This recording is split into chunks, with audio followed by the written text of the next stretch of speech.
பிரதமரை கொலை செய்ய 22 நாள் அவகாசம் தருமாறு சிஏஏவிடம் அமன் திவாரி கேட்டதாக காவல்துறை உயர் அதிகாரிகள் தெரிவித்தனர். अमल तिवारी नाम के व्यक्ति हैं जो सिमरी के रहने वाले हैं, इनकी सीआईए पैसा दीजिए, माननीय प्रधानमंत्री जानलेवा हमला उन पे कर सकते. தாங்கள் சொல்லுவதை கேட்கக்கூடிய ஒரு தேசமாக இந்தியா இருக்க வேண்டும் என்று எதிர்பார்க்கிறார்கள். ஆனால் அந்த விதமான இந்தியா மன்மோகன் சிங்கோடு முடிந்து விட்டது.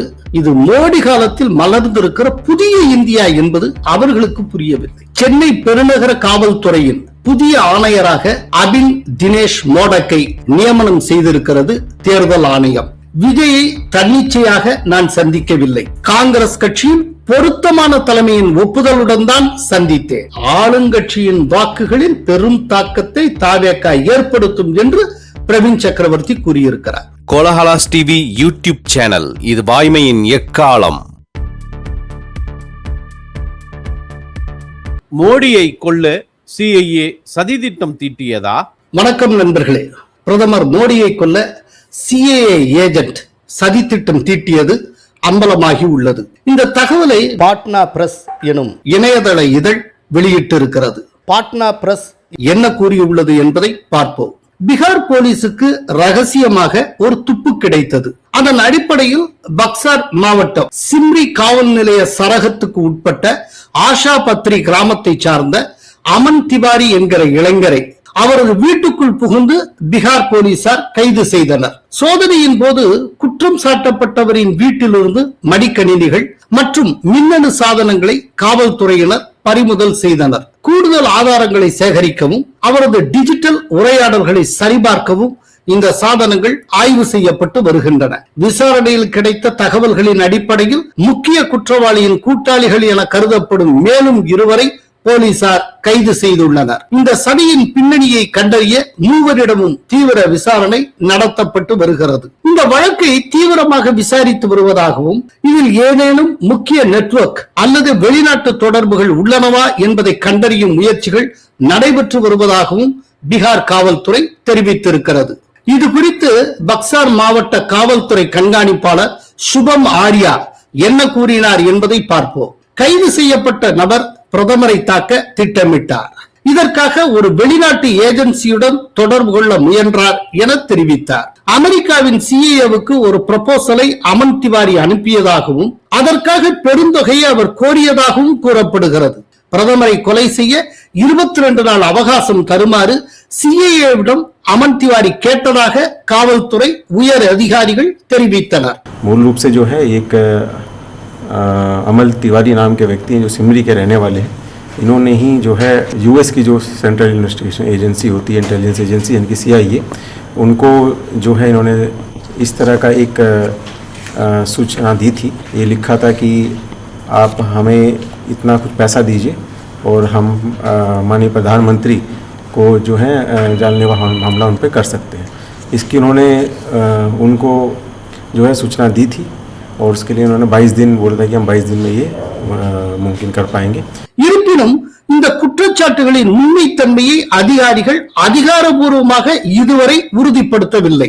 தொடர்ந்து விசாரணை நடைபெற்று வருகிறது. இதற்கு முன்பும் மோடியை கொல்ல சதித்திட்டம் தீட்டப்பட்டதாக கூறப்பட்டதுண்டே. தொடர்ந்து மோடி ஏன் குறிவைக்கப்படுகிறார்?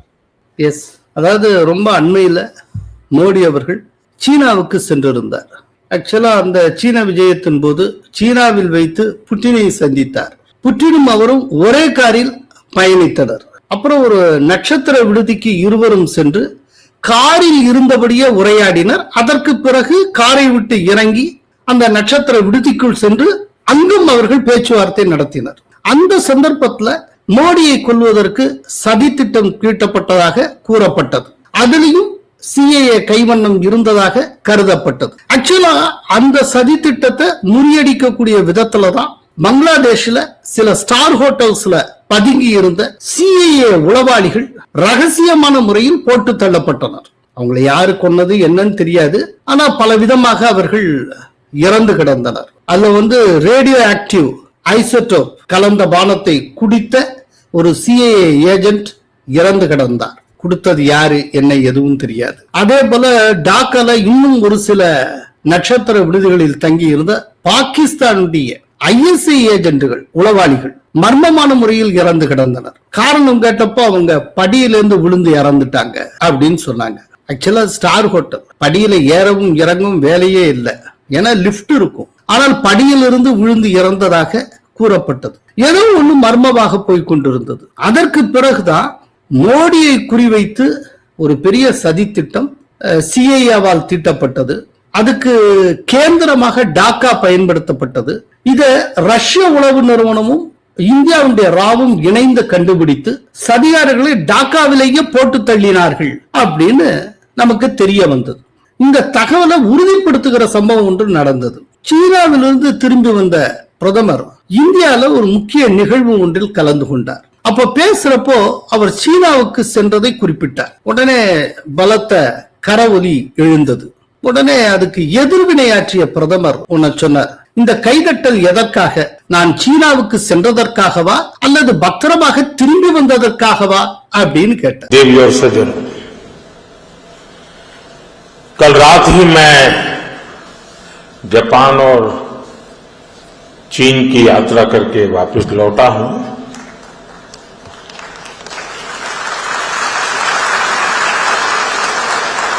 आप गया था इसकी ताली बजा रहे हो, आया हूं इसकी ताली बजा रहे हो।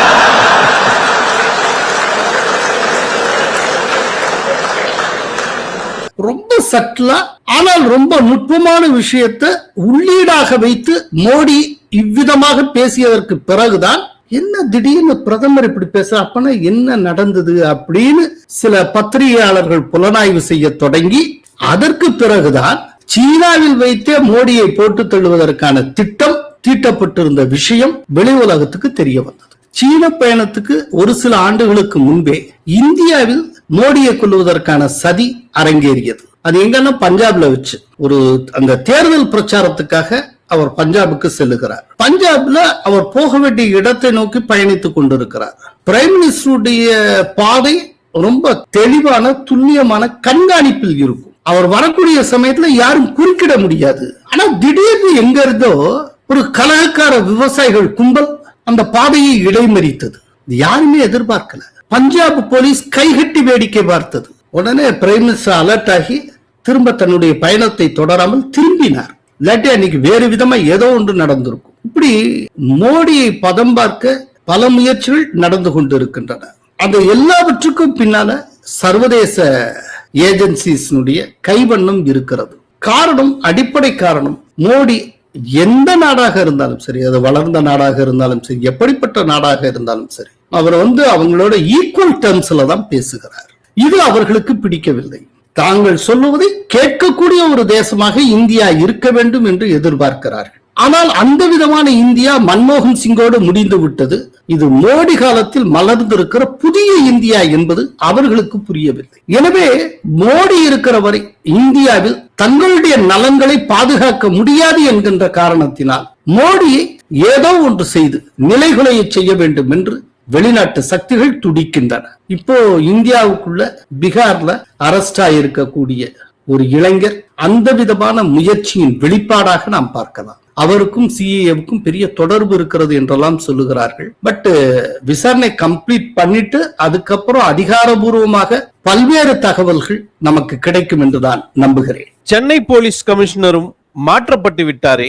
சென்னை பெருநகர காவல்துறையின் புதிய ஆணையராக அபின் தினேஷ் மோடக்கை நியமனம் செய்திருக்கிறது தேர்தல் ஆணையம். தேர்தல் ஆணையத்தின் செயலர் லதா திரிபாதி விடுத்திருக்கக்கூடிய அறிவிப்பில் இந்த நியமனம் தெரிவிக்கப்பட்டுள்ளது. சென்னை போலீஸ் கமிஷனர் மாற்றம் உடனடியாக அமலுக்கு வருவதாகவும் இன்று காலை 11 மணிக்குள் புதிய கமிஷனர் பொறுப்பேற்றுக் கொள்ள வேண்டும் என்றும் அறிவுறுத்தப்பட்டுள்ளது. மாற்றப்பட்டுள்ள அதிகாரி தேர்தல் முடியும் வரை தேர்தல் தொடர்பான எந்த பணியிலும் ஈடுபடுத்தப்படக்கூடாது என்றும் அந்த உத்தரவில் கூறப்பட்டிருக்கிறது. சென்னையின் முன்னாள் போலீஸ் கமிஷனர் அருணின் பெயரை எந்த இடத்திலும் குறிப்பிடாமல் அவரை மாற்றும் உத்தரவை பிறப்பித்திருக்கிறது தேர்தல் ஆணையம். முன்னதாக தமிழக தலைமை செயலாளர் முருகானந்தம் மாற்றப்பட்டு புதிய தலைமைச் செயலராக சாய்குமார் நியமிக்கப்பட்டார். அதேபோல லஞ்ச ஒழிப்புத்துறை டிஜிபி டேவிட்சன் தேவ ஆசீர்வாதம் மாற்றப்பட்டார். தமிழகத்தின் சட்டம் ஒழுங்கு பொறுப்பு டிஜிபியாக இருந்த வெங்கட்ராமன் மாற்றப்பட்டு புதிய டிஜிபியாக சந்தீப் ராய் ரத்தோ தேர்தல் ஆணையத்தால் நியமனம் செய்யப்பட்டார். தற்போது அடுத்த 12 நாட்களில் தமிழக சட்டப்பேரவை தேர்தல் நடக்க உள்ள நிலையில் சென்னை காவல்துறை ஆணையரும் மாற்றப்பட்டிருக்கிறார். இவ்விதமான மாற்றங்கள் இன்னும் தொடரும் என்று தெரிய வந்திருக்கிறது. மேலும் 3 IPS அதிகாரிகள் விரைவில் மாற்றப்படுவார்கள் என்று கூறப்படுகிறது. பிரவீன் சக்கரவர்த்தி மீண்டும் ஆரம்பித்து விட்டாரே. நேற்று முன்தினம் டைம்ஸ் ஆஃப் இந்தியா நாளேட்டில் செய்தியாளர் ஜெயாமேனனுக்கு பிரவீன் சக்கரவர்த்தி வழங்கிய பேட்டி பிரசுரமாகி இருந்தது. அந்த பேட்டியில் பிரவீன் சக்கரவர்த்தி என்ன கூறியிருந்தார் என்பதை பார்ப்போம். விஜயை தன்னிச்சையாக நான் சந்திக்கவில்லை. காங்கிரஸ் கட்சியின் பொருத்தமான தலைமையின் ஒப்புதலுடன் தான் சந்தித்தேன். அதாவது ரெலவென்ட் லீடர்ஷிப் ஒப்புதலுடன் தான் நான் சந்தித்தேன் என்று அவர் கூறியிருந்தார். கடந்த 6 மாதங்களில் நான் செய்த அனைத்தும் காங்கிரஸ் கட்சி தலைமையின் அறிவுரை, ஒப்புதல் மற்றும் அனுமதியுடன் தான் நடந்தன. தமிழகத்தில் காங்கிரசுக்கு தன் பலமே தெரியாது. காங்கிரஸ் புத்துயிர் பெற இந்த முறை ஒரு வாய்ப்பை பயன்படுத்த நினைத்தோம். தமிழகத்தில் கட்சியை வலுப்படுத்த வேண்டும். குறிப்பாக ராகுல் காந்தி மற்றும் அவரது குடும்பத்தினர் தமிழகத்தில் நல்ல மதிப்பை பெற்றுள்ளனர். இப்படிப்பட்ட ஒரு மாநிலத்தில் ஒரு தேசிய கட்சி தன்னை வலுப்படுத்திக் கொள்ள ஏன் கடுமையாக உழைக்க கூடாது? அப்படி இருக்கும்போது ஒரு காங்கிரஸ் கட்சி தொண்டரோ அல்லது தலைவரோ அமைச்சராகி அதிகாரத்தை பகிர்ந்து கொள்ள ஏன் ஆசைப்பட மாட்டார்? நியாயமில்லாத எதையும் நாங்கள் கேட்கவில்லை. காங்கிரசுக்கு அதிக சீட் கிடைக்காததால் கட்சி தொண்டர்கள் அதிர்ச்சியில் உள்ளனர். அதிக இடங்கள் கிடைக்காத பட்சத்தில் இந்த பிரச்சனைகளுக்கு தீர்வு இருப்பதாக எனக்கு தெரியவில்லை. மேலும் வரும் தேர்தல் ஒரு கடுமையான போட்டி நிறைந்த தேர்தலாக இருக்கும். ஆளுங்கட்சியின் வாக்குகளில் பெரும் தாக்கத்தை தாவேக ஏற்படுத்தும் என்று பிரவீன் சக்கரவர்த்தி கூறியுள்ளார். இதுல அவர் சொல்லியிருக்கக்கூடிய ரொம்ப ஒரு முக்கியமான விஷயம் என்னன்னா, தமிழகத்துல தன்னுடைய பலமே தெரியாமல் இருக்கிறது காங்கிரஸ் அப்படின்னு சொல்லி அதுக்கு ஒரு உதாரணத்தை சொல்லி இருப்பார். அது என்னன்னா, ஆஞ்சநேயர் மாதிரி காங்கிரஸ் தமிழ்நாட்டுல இருக்கு, ஹனுமனுக்கு தன்னுடைய பலம் என்னன்னு தெரியாது, அதுபோல காங்கிரஸ் இருக்கிறது. இன்னொன்னு, தமிழ்நாட்டுல ராகுல் காந்திக்குன்னு ஒரு பெரிய செல்வாக்கு இருக்கு, நன்கு அறியப்பட்ட தலைவர் அவர். இப்படிலாம் இருக்கிறப்போ எங்களுடைய பொட்டன்ஷியலை மையமா வச்சு எங்களுக்குன்னு ஒரு அதிக ஷேர நாங்க ஆசைப்பட்டால் அதுல என்ன தப்பு? நான் ஒன்னும் நியாயம் இல்லாத எதையும் கேட்டல. இவ்வளவு சொன்ன அவர் தெளிவா ஒண்ணு சொல்லி இருக்கிறார். நான் விஜயை சந்திச்சது மேலிடத்து ஆசீர்வாதத்துடன் என்று சொல்லி இருக்கிறார். அதோட மட்டும் இல்ல, ஆளுங்கட்சியின் வாக்குகளில் பெரும் தாக்கத்தை தாவேக ஏற்படுத்தும் என்று பிரவீன் சக்கரவர்த்தி கூறியிருக்கிறார். இப்போ ஒரு டிபேட் தொடர்ந்து போய்கொண்டே இருக்கிறது. விஜய் யாருக்கு தாக்கத்தை உருவாக்குவார்? அவர் யாருடைய வாக்குகளை பிளப்பார்? அவரால் எந்த கட்சிக்கு பெரிய அளவில் இழப்பு அப்படின்னு ஒரு கேள்வி. இது தொடர்ந்து பல்வேறு தொலைக்காட்சிகள் இது சார்ந்து டிபேட்டே நடத்திட்டு இருக்காங்க. இப்போ ஒரு பொலிட்டிக்கல் அனலிஸ்டாகவும் இருக்கக்கூடிய பிரவீன் சக்கரவர்த்தி இதற்கு தன்னுடைய பங்களிப்பாக ஒரு பதிலை சொல்லுகிறார். ஆளும் கட்சியினுடைய வாக்குகளில் தாவேக பெரும் தாக்கத்தை ஏற்படுத்தும் என்று கூறியிருக்கிறார். சோ அப்படின்னா டிஎம்கே வாக்குகளை தாவேக இழக்கிறது, விஜய் உடைக்கிறார் என்பதை டிஎம்கே உடன் கூட்டணியில் உள்ள காங்கிரஸ் கட்சியில் ஒரு முக்கிய தலைவராகவும் இருக்கிற பிரவீன் சக்கரவர்த்தி கூறுகிறார். இது மத்தவங்க சொன்னா அள்ளி விடுறாங்க அப்படிங்களா, வேண்டுமென்றே கூட்டணியில் குழப்பத்தை ஏற்படுத்தும் முயற்சி அப்படின்னு இந்த சோ கால்டு ரெட்டாரிக்கா பேசிட்டு போகலாம். ஆனால் சொல்லி இருப்பது காங்கிரஸ் கட்சியை சார்ந்த பிரவீன் சக்கரவர்த்தி. அதனால விஜயினால பெருமளவு பாதிக்கப்பட போவது திமுக தான் என்பதை காங்கிரஸ் கட்சியை சேர்ந்த பிரவீன் சக்கரவர்த்தி உறுதி செய்திருக்கிறார். நன்றி, வணக்கம். கோலஹலாஸ் டிவி யூடியூப் சேனல், இது வாய்மையின் எக்காலம்.